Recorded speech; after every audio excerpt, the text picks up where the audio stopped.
Oh, you're funny. Like I said. Like I said. Like I said. Do you like my tail? Like I said. Welcome back to Iron Rage, the show where Lee Priest, John Romano when he's here, and I vent our frustrations with the world. Lee is here today. Lee, are you in costume again? Oh no, you're not. How's it going? No, I just didn't have my Botox this week, and it sort of, affected me a bit. Well, you had the tattoo erased for the last, 12 weeks. Now you decided to go get a new one like you said you were going to get. And I got to tell you, I actually would think that you were a wolf, but the tattoo artist did a tremendous job. Well, when I was walking through England, I walked off the road and I got bitten. And then there was a full moon last night, and it's still nighttime here. I just haven't changed back yet, so... I'm glad that you're able to control... Lee couldn't be here. Yeah, but I'm glad that you're able to control the rage of the wolf. You're not just wild. You're like Professor Hulk almost. Yeah, and I figured we haven't seen Dennis for a while, so I figured we'd just bring Dennis on the show to see what he's been up to. That's right. Now, today's topic, I got sent a video of Big Lenny. Big Lenny's got a new YouTube channel, so I'll give him his plug. It's called Big Lenny. And in the video, he's walking around his house that looks more like a cave. We'll show the footage in a second. And I said to myself, holy mackerel, this looks like Thanos from the opening scene, or one of the opening scenes of Avengers Endgame, where he's all beaten up from using the Infinity Gauntlet. So let's cut to this footage. I want to show you the two comparisons, and then we'll talk about it. Here we go. By the way, okay. Big J Masters donated this fine equipment. Oh, right.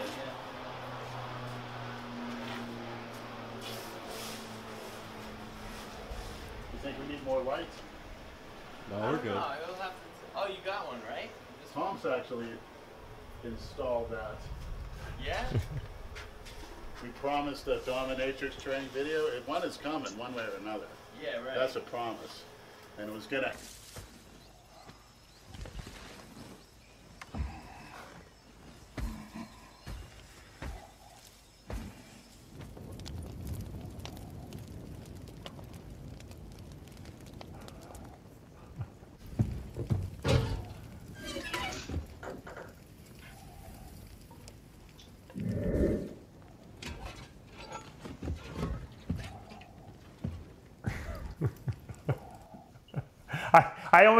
I can't tell the difference between the two of them. First of all, I think Thanos' jungle house there looks like it's cleaner than Lenny's house.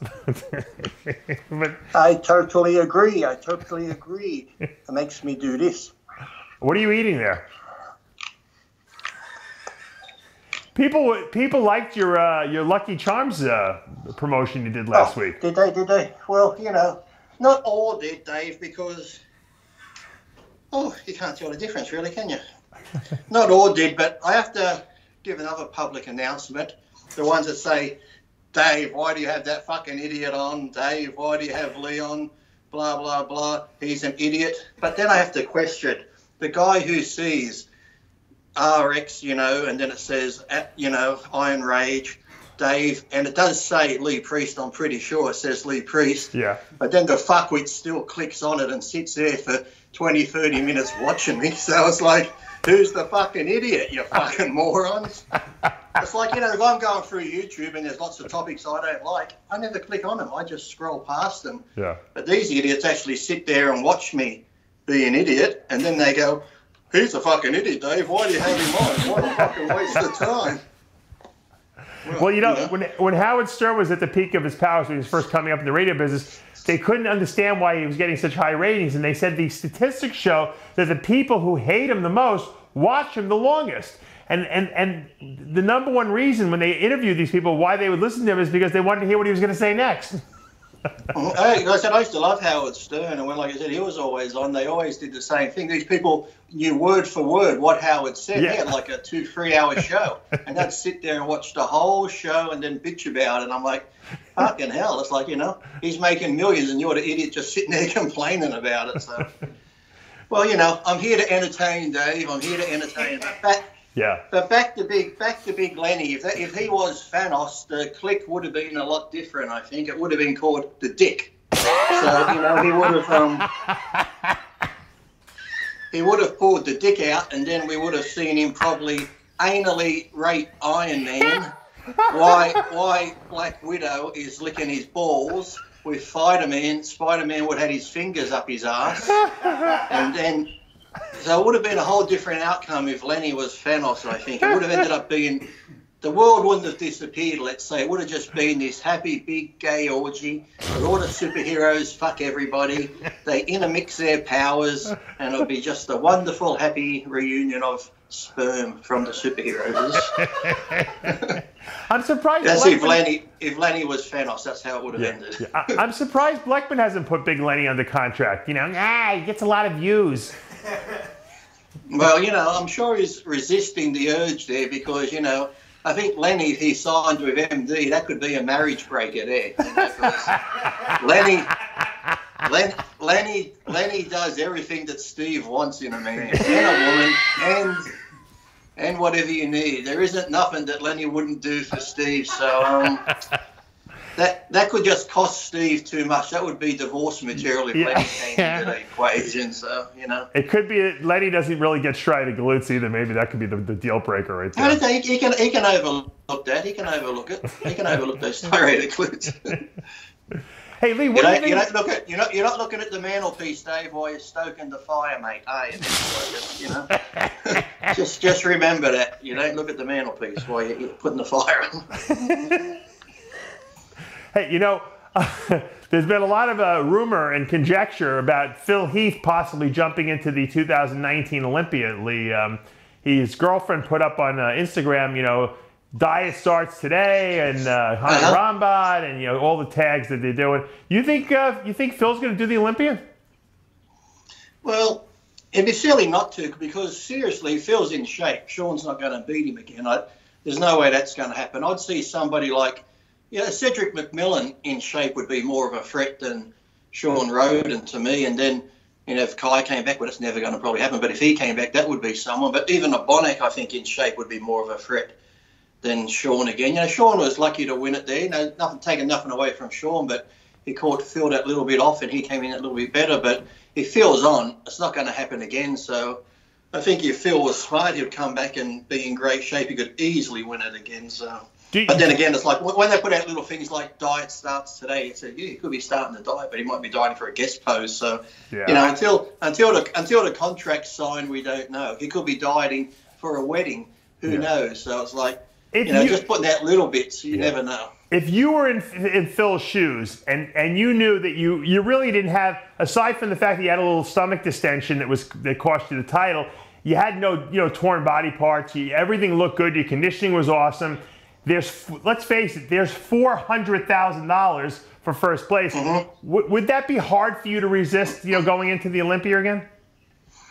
I think if it was like, I don't know what his thinking is, but for me it wouldn't even be the money. It'd just be me would be just me coming back at my best to get the title that I shouldn't have lost. It was my fault I lost it, nobody else's. So to redeem myself, I'd want to come back. And if I'm going to retire, then I'm going out winning. And like I said, if Phil comes in, if he comes in shredded and ripped, Sean's not going to repeat. I just don't see it happening. That's not taking nothing away from Sean, but they're just two totally different caliber bodybuilders when you're looking at Phil in top shape and Sean in top shape. Right. So, I would. If I was Phil, I'd come back. But I said it wouldn't be about the money. It'd just be about getting that title and then just, going out on my terms, not going out. Like I said, no one wants to go out if you're that little bit off, Sure. If you're at your very best and someone beats you at your best, then you might contemplate coming back to battle it out again. But if it's just due to you either having a problem slipping up with the diet or just not being 100%, then of course you'd come back and, you say, look, I shouldn't have been beaten last year, so here I am to redeem myself, and fuck you all, I've just taken the title again. True. But you've seen in the history of bodybuilding, when guys seem to start having stomach distension problems, it seems to be hard to fix that. Once you get, in other words, it's like once it gets, it's like a pregnant woman. Once a woman gets pregnant, her abdominal musculature never kind of goes back to normal. You can have surgeries to fix it. It never looks normal. Is that going to be something you think the judges are going to be just hyper focused on and hold against them? It's like when women get pregnant, you know, their stomach gets distended because they don't stop fucking eating. Yeah. That's why they say, oh, I got cravings. Oh, I got cravings. No, you just want to get fat. Right. You know, it's like some of these women put on 60 pounds, 70 pounds. When the baby's born, it weighs fucking 5 pounds. What's the other fucking 55 pounds on? Fluid and fat, and then they never go back to that. And then, Dave, you're meant to love them for the rest of your life because that's how they looked when you met them. But you know what? But again, they're bodybuilders, Ken. Well, you've seen Ruley do it once. Remember, Ruley got really bloated there. Yeah. And then he came back and pulled it in. So when you got that much muscle mass that Phil has or people like Ruley have, there are probably certain things in your arsenal of supplements that you could probably remove because you don't need them. Right. And gorging food you don't really need. So it's more about the conditioning with Phil and people like Ruley and stuff like that. They got so much mass, big army. What they really need to concentrate on is holding on to that size, which, you know, they don't need half the supplements they think they take or their gurus tell them to take to keep that size. So it's just about getting shredded because people like Phil, Ruley, Rami, even if they did drop 5-10 pounds and came in shredded, on stage, the illusion, they look so much bigger. So this whole weight thing, they just need to throw out the window and just totally focus on the conditioning. And if he nails his conditioning, no one's going to take the title off him. I agree with you, but I think what happens the title he had, but then he lost, so he doesn't really have the title. But if he comes in condition, he'll win the title again. Put it that way. I think what happens, though, is when they get in the midst of it, Lee, these guys start second-guessing. They look at themselves in the mirror. They think, oh, I'm not using enough shit. All these other guys are using triple what I'm using. And then it starts to escalate a little bit. And then, like you said, that's when the problems pop up because you're using too much stuff. You get side effects from it. And, you know, obviously... I've mentioned it many times in my interviews. The only time I saw what a guy took is when Paul Dillette lived with me for 8 months. But apart from that, in all the conversations I had with Mataraz, all these other pros, I never once asked them what they took, how much they used, because to me it was irrelevant what they used compared to what I took. I knew what I took worked for me, so if I heard somebody was taking these amounts, I'm like, oh, good for them. It wasn't me thinking, well, fuck, maybe if I go and try taking what he's taken, I might get that much bigger and I might, you know, suddenly get all this new muscle mass. I was just happy moving along. And I think there are smart bodybuilders out there. Hate to say, but, you know, Sean Ray never played that crazy size game. As a bodybuilder, he was fantastic. He always had the conditioning. He always knew what he had to do. I think Dexter Jackson's the same. Look at the longevity Dexter's had. He comes in. He makes small improvements, but he's got that quality muscle. And each time he comes in, he nails the conditioning, and he's been there for how long? If, you know, people like that took the amounts that everyone says they take, they would have been dead or had problems years ago. So they just need to forget about all these huge amounts because, like I said, the people take, 5, 6, 7 different drugs. Out of those 5 or 7 drugs you take, you don't know what's working, what's not working. Right. I remember when I got ready, I told you before, I got ready for that Ironman, and I got second to Flex. I used clenbuterol, Winstrol, and T3. That was all I used for the whole show. And Flex asked me the next day, what did you use to get so hard? I said, you want to know? So I told him, he goes, that's it? He goes, fuck. He goes, you don't want to know what I was taking? And I never asked him. Because I wasn't interested. But that's all I used, those 3 different things. The T3, Clen, and Stanozol was all I used for the Ironman. They placed second. So all these people that think you need all these different compounds and compounds after compounds, that's just crazy. It all comes down to the hard work, the dieting, and yes, if you're genetically gifted like the majority of these guys are to be there, you're going to keep that muscle mass if you're training hard. So it's just a matter of using a few supplements so you don't burn all that muscle mass off while you're doing the extra cardio, while you're restricting calories and stuff. But I said people just go, well, God knows, bazonkers, because I've seen some of these cycles that supposedly they take, and when you read them, you're just like, my God, who the hell would use that amount of drugs? I always noticed when you were on stage, you always had a healthy look about you. I don't know if it was just because you were healthy or if that you just have good skin. I mean, you could tell that you weren't taking a ton of drugs, but you had a lot of freaky mass. It looked good. I don't know. It wasn't like, you know how some of these guys are like, just look like they're going to die, their face, they have that like that cherry red face. And I know. Well, let me tell you something, Dave. When I was on stage, I saw you looking at me. Let me tell you. I saw you down there with that little camera pretending you're working for the magazines. I know. I saw you backstage while I was oiling up, looking around the corner. I liked you until you put that long hair on that one year, and then that was it. I was over you.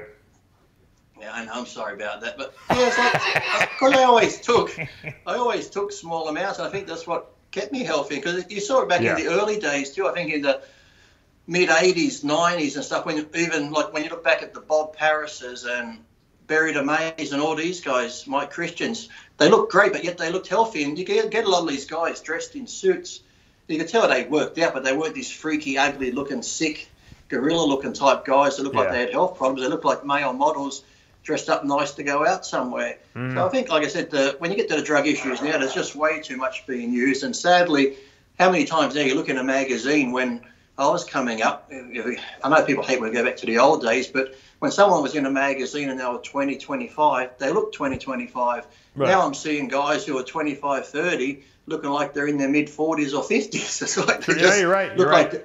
They look like they're so old now when they're still only so young. You look at some of these guys, when they tell you their age, you're like, oh, fuck, I thought you were almost my age. So it's just crazy. And it has to come down to whether it's just the different compounds now or drugs have changed or they're just experimenting with too many things, adding too much stuff in. And, the body it's going to have some sort of side effects. It's like anything. You abuse anything, you're going to get problems, whether it be recreational drugs, steroids, whether it be over-the-counter medication, alcohol. You abuse it, you're going to get problems with it. So I don't know, they just need to ease up a bit. The thing is just trying to get their brain. I said it once before to Boston Lloyd, when all the amounts he took in an interview, I said, if he just came off everything for those 6 to 8 months and went back on and only used a quarter of it, I guarantee he would have made the same gains, the same results.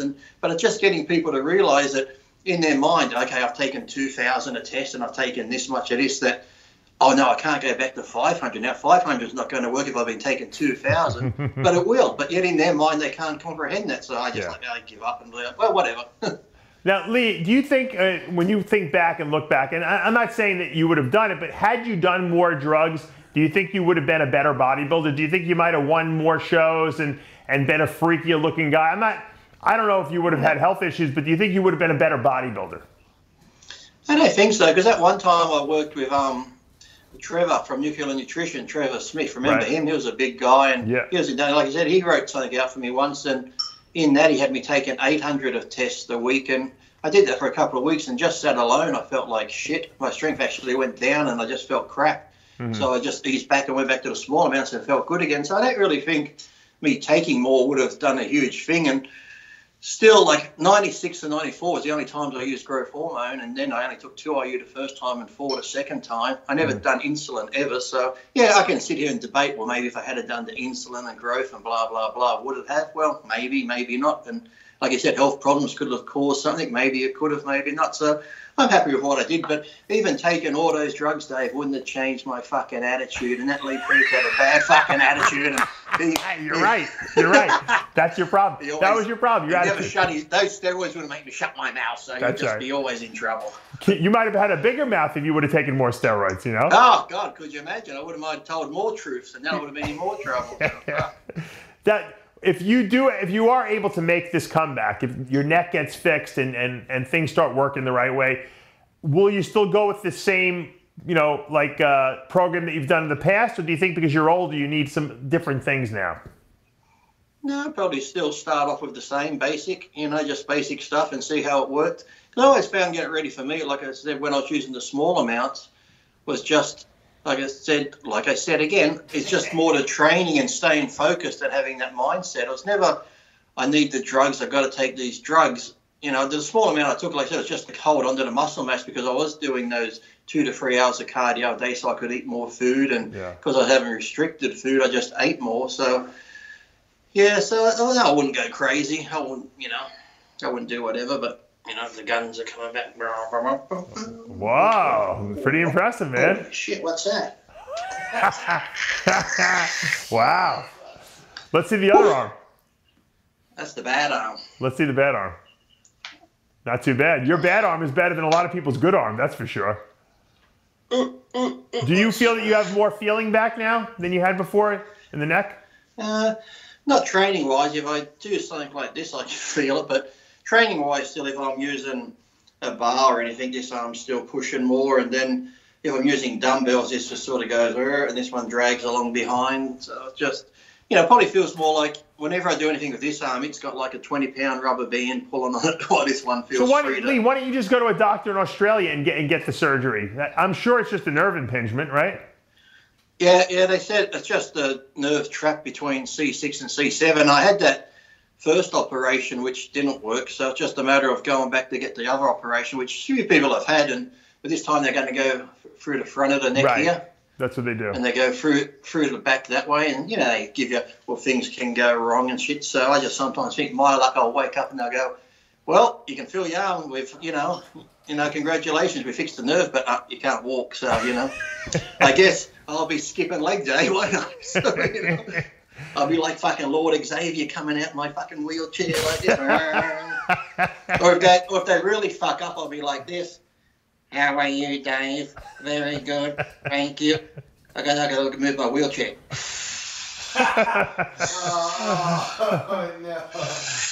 What, too soon? Soon, is it? Yeah. Are you afraid he's up in the stars. They put him up in the stars. That's right. Are you afraid of surgery, though? Only sometimes I have, because I had 2 family members die on the table. So. Oh, really? Wow. Who died on the table? Yeah. Hold on. I can't. Someone's trying to call in. I'm trying to. Here we go.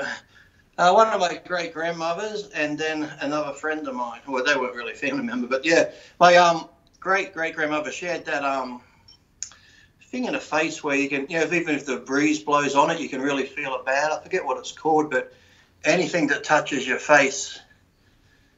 My friend's trying to keep calling. Anything that touches your face, you could feel it. So my mum said she still remembers when she came out. When she came out of the thing, the doctor said, well, the surgery was a success, but she passed away. Oof. So well, I sometimes think that, because my mum's the same. To put me and my mum under, it takes a lot of stuff. We always have to tell them that when we go under, they have to give us a lot of stuff to knock us out. So sometimes I often wonder, I might go out, and the next thing I'll be like old fucking propanol, like fucking Michael Jackson. Well, if you're dead, you won't know, so that'll be good. I mean, I always say if I don't wake up, it's not a big deal to me, at least. My family might be upset. It is good, but there are a lot of people I like to tell off before I go, Dave, and maybe I might have a little hit list, Dave, before I go. We'll tape a show. Things to do. Lee, let's tape a show before you go in for the surgery. You can let everything off your head. I'll hold the show. If you die, I'll release it. If you don't, I'll hold it. But what about the people I want to...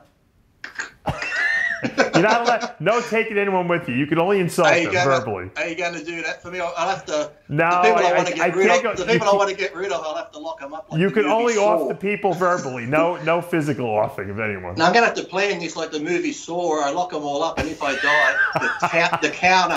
the counter just starts turning. That's why I have a TV show with you, because I want to make sure I'm not on your list. That's why. I know. So they all looked in that room, and they were like, "G'day, want to play a game?"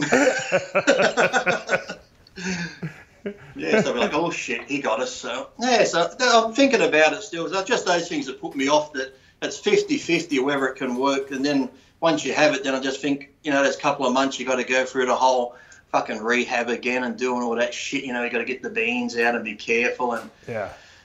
So like I said, my luck, I'll probably end up in a wheelchair eating food through a fucking tube. You're not going to want it. Don't even put that thought out there. Let me ask you though. Don't you? I can tell you have a desire to get back on stage, don't you? I can tell it.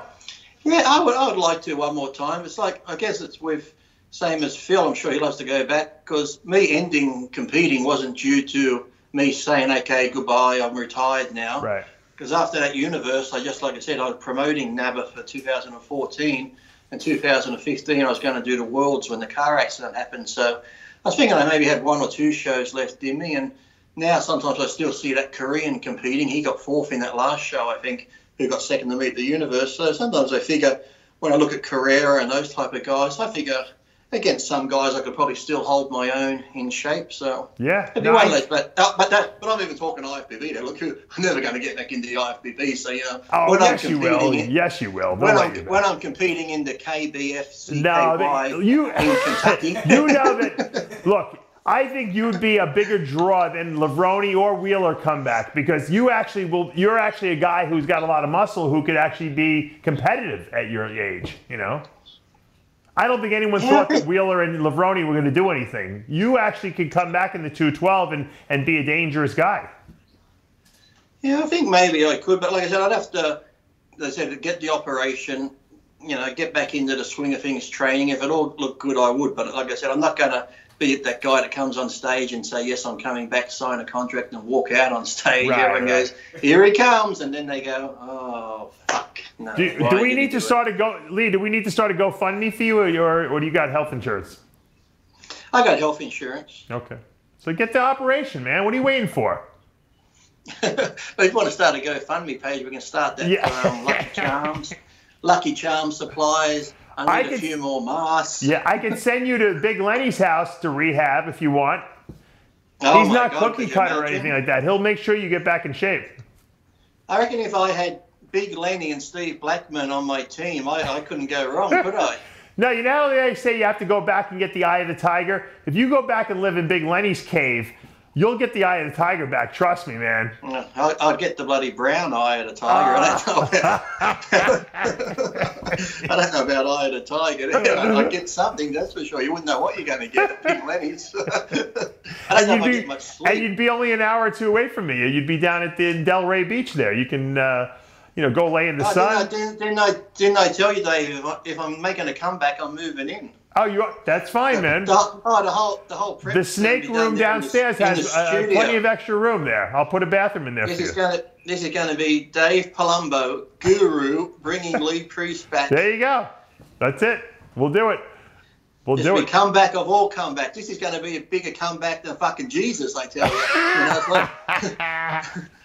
They've been saying he's coming for years and years. I think you should get the surgery. Stop being afraid. You're not going to be paralyzed. You're not going to die. Get the surgery and let's get this comeback on the way because 2020 is a good year for a comeback. And I think that's where you should make the comeback. Well, I'll think about that. But, yeah.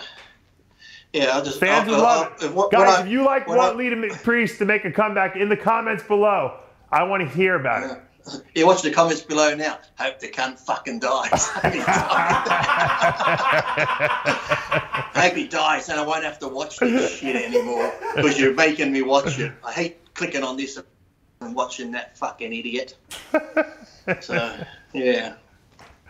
What can I say? But yeah. Look, the worst. The topic was about the worst that could happen is you could look like Big Lenny or Thanos at the end of like we showed in the beginning. I mean, you could walk around like a big hulking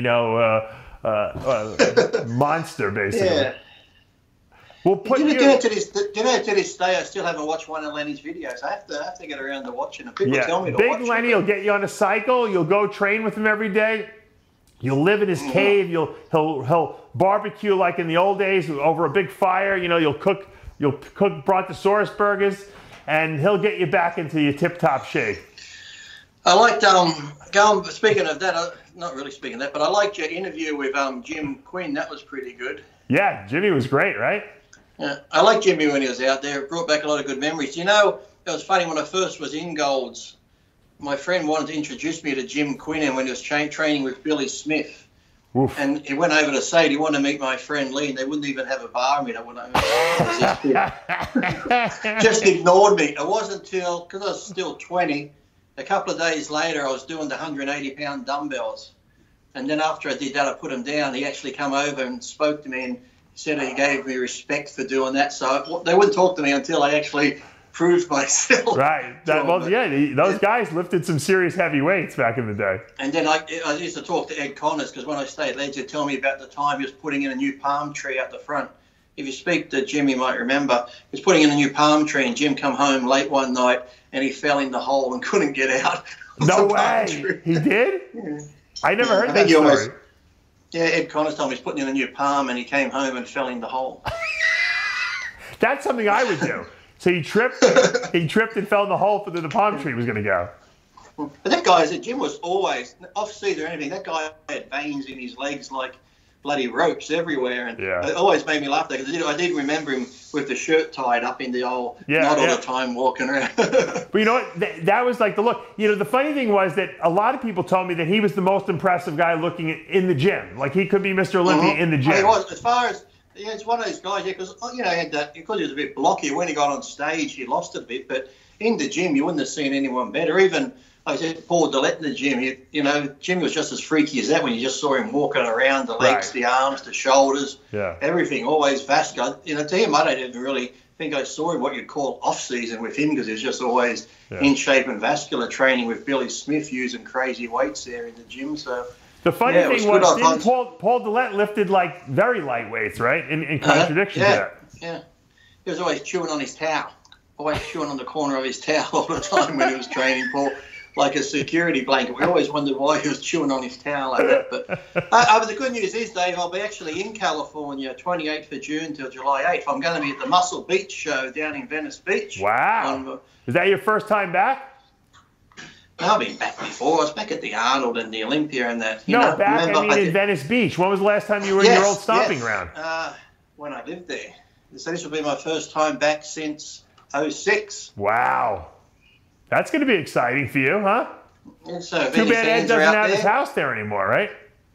no, it's not there anymore. So if any fans are out there and they want to come say hello, or the people that hate me want to come say hello, I'll be there. So are you going to go eat? Are you going to go eat in the firehouse? You know, like old times. Of course, and I'll go pay those exuberant prices for chicken breasts. Yeah. It used to be you could get like 20 pounds of food for like $5. Now it's like $100 for like a little tiny portion. Do they still have the Bob Bowl, the Bob Chiccarella Bowl? I'm sure Bob probably Bob probably finances that. He probably sponsors the bowl on the menu there. Probably is. All I used to get was just like a bowl about this big, and it was just full of shit. So that's why it was called the Bob Bowl. But yeah, I'll probably go there in the Rose Cafe, but pretty much just the firehouse, and then maybe down to Sparky's. Is Sparky's still there, the yogurt place? Remember that? Yeah, I remember. I don't know. I haven't been there in a while, but the last time I went there, Joni's Coffee Roaster was there. Did you used to go there too? Yeah, and then you got George, my friend George, that owns LA Urban Fitness. LA Urban. Down on it's still there, the big supplement store and health food shop, and he's Samir Banu's cousin. Oh, is he? Yeah. I thought so. I thought someone told me that. Yeah. Yeah, so I'll go visit the old stomping grounds. I'm sure Hot Skins and Body Alive and all those places are long gone. But, yeah. You'd be shocked, Abbott Kinney over there, that street that used to be like all the bums and where the old Max Muscle used to be. Yeah, the original exactly. Max Muscle. Google came in there and made that. It's amazing. It's like high end. It's all you know. uppity stuff now. Yeah, there's a lot of marijuana stores there too. Every other store is a marijuana store. I was surprised. The good old days. I used to drive down Abbott Kinney, turn on the Venice Boulevard, past Mike O'Hearn's place on the way home. It's completely changed now. Thank God that Google didn't get rid of Gold's Gym Venice, because they took over that whole area. Yeah, I heard they were thinking about doing that, but it's a landmark. They can't really get rid of that. I think they made it an official landmark. I don't think they can get rid of it anymore. Yeah. It's a historic site. So, that's right. Yeah, I'm going to go. I had a good day there. I remember the time I brought this big Jeep, a big V8 Jeep, and it was actually this white colour. So I parked it down the alleyway behind where Gold's Gym is. There's an alleyway off to the side. Yeah. Me and my friend Kirk brought heaps of tins of spray paint. Ed Connor seen us drive in this white Jeep, and we drove back out. It was black. No way. We just spray painted it in the alleyway, and then I drove up over the curb of Gold's Gym to go into the car park because the car was blocking the driveway. And Ed Connors was just shaking his head like, what the fuck are you doing? It was one of those big jacked up Jeeps, so I just went over the curb, over the trees, and into the car park. There you go. The good old days when you can get away with shit like that and not get in trouble, you know. I always got in trouble, but I'm going to crawl back into my Big Lenny cave and chill out for the rest of the day. Enjoy your day, which is just getting started over there, and make sure you get that surgery. Book that surgery. It's only 6:30 in the morning here. Thanks for letting me sleep in today, Dave. Hey, look, any orthopedic surgeons out there or neurosurgeons or whatever we got to get to fix Lee's neck, please contact him. Yeah, neurosurgeon. Neurosurgeons. And a brain surgeon too while they're at it. Well, they might as well fix everything, right, while they're going in there. Well, some things just can't be fixed. They might not know what they see if they go into that part of your head, you know. You know when you go full retard. You know? Never go full retard, remember that. You want to put your mask on to finish the show off? Can you give us a howl? Take us out with a big howl. I can't. Hold on. It's very hard, Dave. Okay. I know you love your toys. I like my toys too. Now I can get toys because I have kids, so I can justify it. Your toys are under the bed. I ordered the Red Hulk for my son because I wanted it. So. Your toys vibrate. All right, just give us a howl to take us out here. Look at that, Dennis. What do you have in your mouth there? What is that? That's just a piece of white thing that's meant to go under my chin to hold the mask in place, but that's merch. I'm chewing on a bit of something in there. Oh! Oh! There we go, Lee Priest. The moon is full, and we are raging here on Iron Rage. I'm Dave Palumbo with Lee Priest. We'll see you next week. That fucking idiot. You fatigue your pecs with heavy benches, and people want to quit. They want to get us Neighbours will think I'm playing six games just to wipe again. We're still pounding the presses. Honey, and the neighbour's knocking on the door again with me howling. I'm sorry.